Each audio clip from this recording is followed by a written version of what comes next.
Hello दोस्तों, good morning. मैं आप लोगों की खुशबू फिर से आ गई हूँ। खुशबू यादव अवधी गीत के चैनल पे सभी का स्वागत है। आप लोगों के बीच में मैं एक मज़ेदार सोहर गीत सुनाने जा रही हूँ। हमारे चैनल के माध्यम से जितनी चाची, माई, बहनी, दीदी हमें देख रही हैं, सभी से हाथ जोड़ के रिक्वेस्ट करती हूँ, प्लीज़ आप लोग हमारा सपोर्ट करिए, ढेर सारा प्यारा आशीर्वाद दीजिए, हम भी आगे जाएं। अपना प्यारा आशीर्वाद हमारे ऊपर बनाए रहिए। और कैसा लगेगा हमारा सोहर गीत आप लोग कमेंट में ज़रूर बताइएगा। जुग जुग जिया तू लालनवा भवनवा में भाग जागल हो। जुग जुग जिया तू लालनवा भवनवा में भाग जागल हो। ललना लाल होई है फूलवा के दीपक के मनवा में आस लागल हो। ललना लाल होई है फूलवा के दीपक के मनवा में आस लागल हो।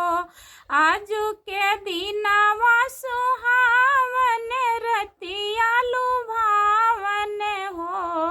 आजू के दीनवा सुहावन रतिया लुभावन हो। माई दीदिया के भैल ललनवा, ललनवा बड़ा सुंदर हो।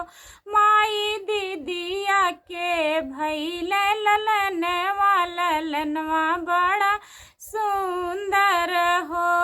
अखिया जई से ही माई जी के नकिया बाबू जी के हो।